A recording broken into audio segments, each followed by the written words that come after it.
Max Verstappen is calling the 2026 Formula One cars anti-racing. Some fans are crying about battery-powered fake yo-yo racing. But if you are one of those crying fans, then you are wrong. Give me 5 minutes and I will prove it to you. Be honest with me. Would you rather watch current racing or the previous 60-minute DRS train races? Now, in Melbourne itself, last year we had 45 overtakes, and this year we had 120. Now I know that overtakes are not everything, but the old DRS highway free pass is dead and it is replaced by something even better. Overtaking is now brutal. It is a battery warfare. I will tell you how in this video. You have a brand new boost mode, and that is 100 times better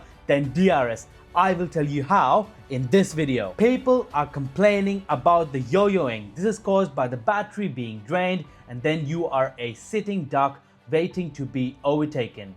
But that gave us a multi-lap battle for the lead at the Chinese Grand Prix compared to the qualifying championship of last year. But yes, I agree, the 50 km/h speed difference that caused Ollie Bearman's crash was terrifying. But do you want manufacturers like Audi, Ford, Honda giving competition, or do you just want Mercedes domination like the 2014s again for a decade? Now we are at a very important, crucial stage, and everything could go horribly wrong. But watch this video until the very end and let me prove it to you that how these 2026 regulations have the potential to be the greatest era in Formula One history. For a decade, Formula One struggled with something called the DRS train. DRS, or the drag reduction system, last regulations was basically when you're in the DRS detection zone, you could press the DRS button and your rear wing would open and you would get basically a speed boost. Now, if you are a car chasing, you'd get a speed boost and you could easily overtake the car in front. But what if the car in front of you is also behind another car? So in that case, the car in front of you also gets a boost, you get a boost, and then the car behind you also get a boost at the exact same time, forming what is called a DRS train, where no one actually overtakes because the effect of the DRS is nullified. Because, well, guess what? If everyone has a boost, no one actually has a boost because everyone is at the same speed. So in 2026, Formula One completely removed the DRS system. Instead, they gave every single driver a superpower called straight line mode, where the front wing and the rear wing of the car could open like a window blind, reducing 55% of the car's drag. But the crazy part, the drivers could use it no matter how far away they are, creating for better racing. But wait, hold on. If both the cars are opening their front and the rear wing again at the same time, no one's getting an advantage. And is that not the same thing as the DRS train? How are we going to get an overtake in this situation? That is where the brand new boost mode comes into play. Now, boost mode is where most of the Mario Kart mushroom comparisons come into play. Basically, in 2026 Formula One, there's a 50-50 split between 50% being the fuel engine and 50% being a massive battery inside the car.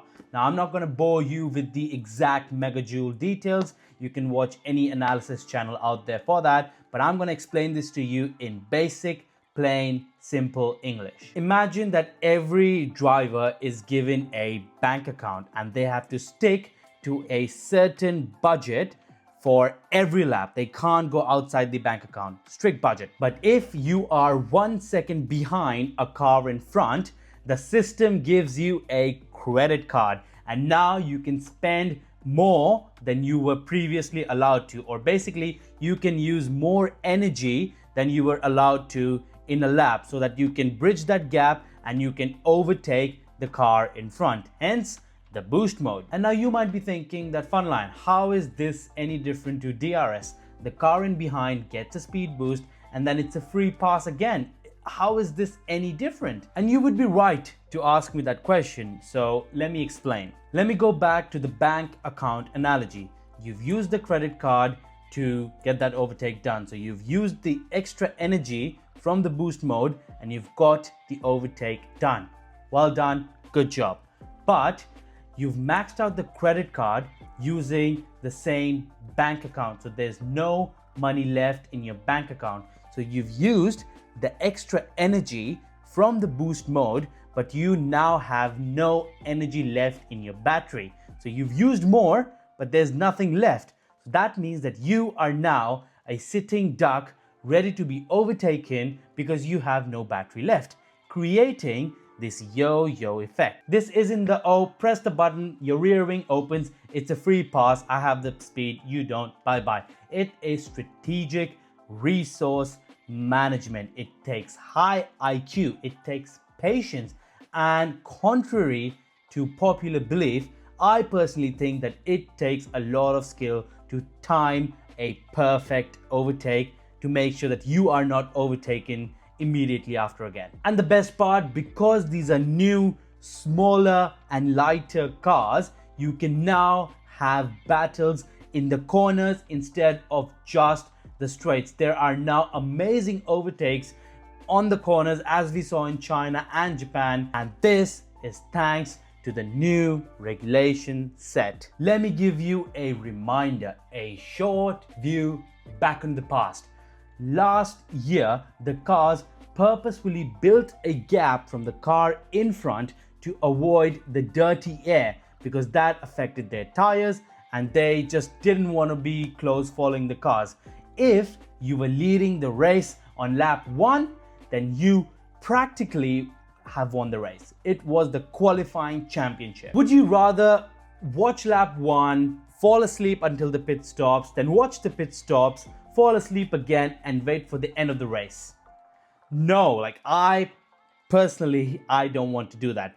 And the 2026 regulations, in my opinion, changes this. The cars can now follow each other closely without compromising their front grip or the front tires. A chasing car now keeps 80% of their downforce even when they are just 10 meters behind the leaders. This means that we are now getting more brutal, close quarters, tightly knit racing throughout the race instead of just turn 1, lap 1, done. See you at the pit stop. So if the racing is closer, the overtakes are more tactical and the cars are more nimble, then why is the entire paddock and the Formula One world in a state of panic? Why is everyone going crazy? Why is Max Verstappen threatening to quit Formula One essentially? Why is Carlos Sainz saying the faster you go, the slower you become?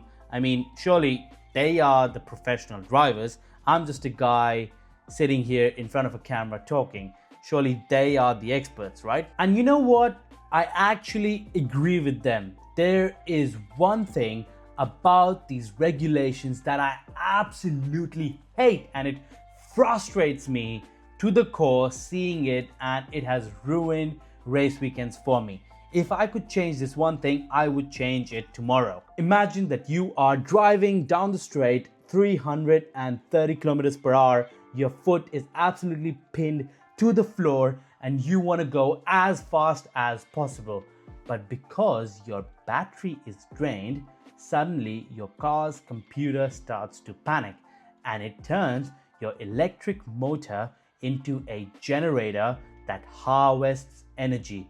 And suddenly your car has an invisible handbrake that slows your speed down. This invisible handbrake is the most frustrating thing, and this is called super clipping, and it is ruining qualifying and effectively race weekends for many fans, including myself. It's not just bad to watch, it is absolutely unsafe. Super clipping is what Franco Colapinto was doing when Ollie Bearman with a full battery came behind him and there was a speed difference of 50 kilometers per hour, and to avoid that crash with Franco Colapinto, Ollie Bearman swerved and crashed into the barriers instead. He had an impact of 50 Gs. Just for reference, an impact of 20 Gs is like 9 family cars crashing onto you. 9 family cars, and Ollie Bearman had 2.5 times of that impact. So right now in qualifying, if you went 100% into a corner, then you are using more battery, then that means that you'll be super clipping at the end of the straight.